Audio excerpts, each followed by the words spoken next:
Shalom, selamat pagi, salam sehat buat kita semua. Di pertemuan kali ini saya akan membahas tentang makhluk hidup. Tetapi sebelum kita memasuki materi, izinkan saya untuk memperkenalkan diri terlebih dahulu.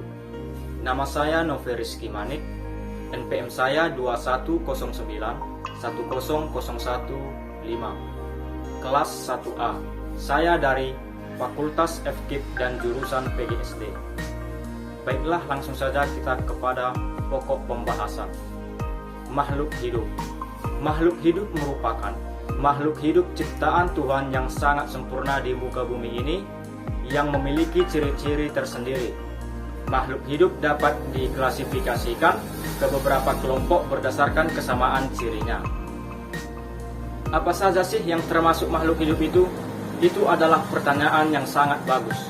Ada 3 jenis makhluk hidup. Yang pertama, manusia. Yang kedua, hewan. Yang ketiga, tumbuhan. Ketiga jenis ini termasuk makhluk hidup. Sebelum kita memasuki ciri-ciri makhluk hidup, kita akan membahas makhluk hidup menurut teori zaman dahulu. Ada 5 teori yang akan kita bahas. Yang pertama, teori abiogenesis. Yang kedua, teori biogenesis.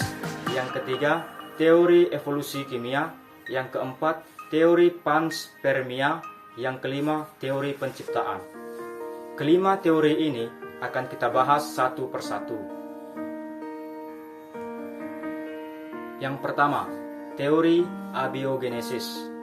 Teori abiogenesis adalah teori yang menyatakan bahwa makhluk hidup berasal dari benda mati. Aneh bukan?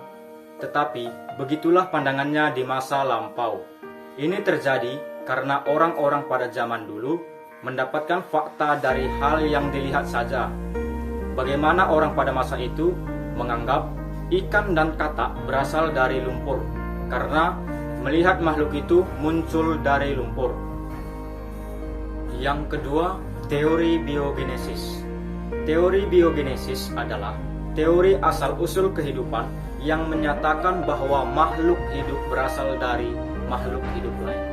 Adapun para ilmuwan yang mengemukakan teori ini yaitu Francesco Redi, Lazzaro Spallanzani, dan Louis Pasteur.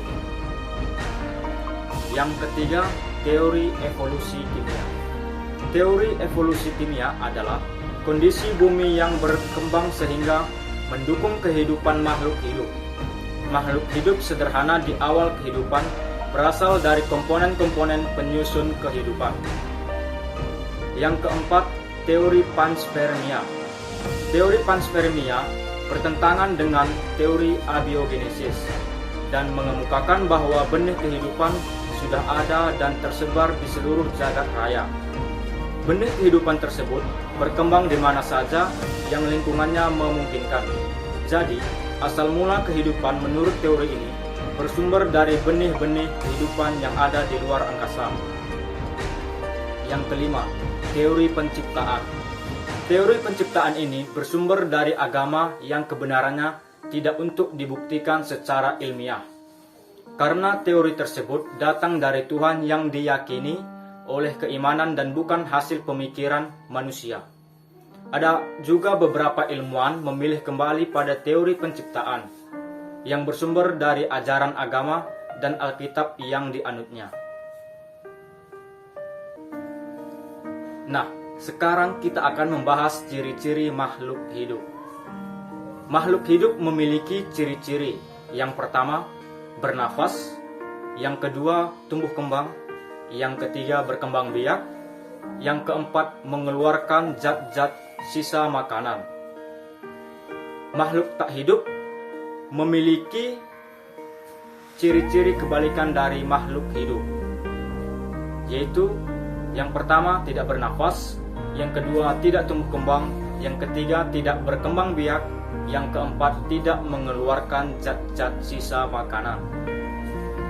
Dan makhluk hidup terdiri dari sel, jaringan, organ, dan sistem organ. Sel merupakan unit struktur dan fungsional terkecil pada makhluk hidup. Jaringan merupakan sekumpulan sel yang memiliki bentuk dan fungsi yang sama. Organ adalah yang dibangun oleh beberapa jaringan yang bersama-sama melakukan fungsi dan tugas tertentu. Sistem organ adalah organ tubuh makhluk hidup tak bekerja sendiri-sendiri, tetapi saling bergantung dan saling berpengaruh dengan organ lainnya. Demikian dari penjelasan saya tentang makhluk hidup. Jika ada kesalahan kata, saya meminta maaf.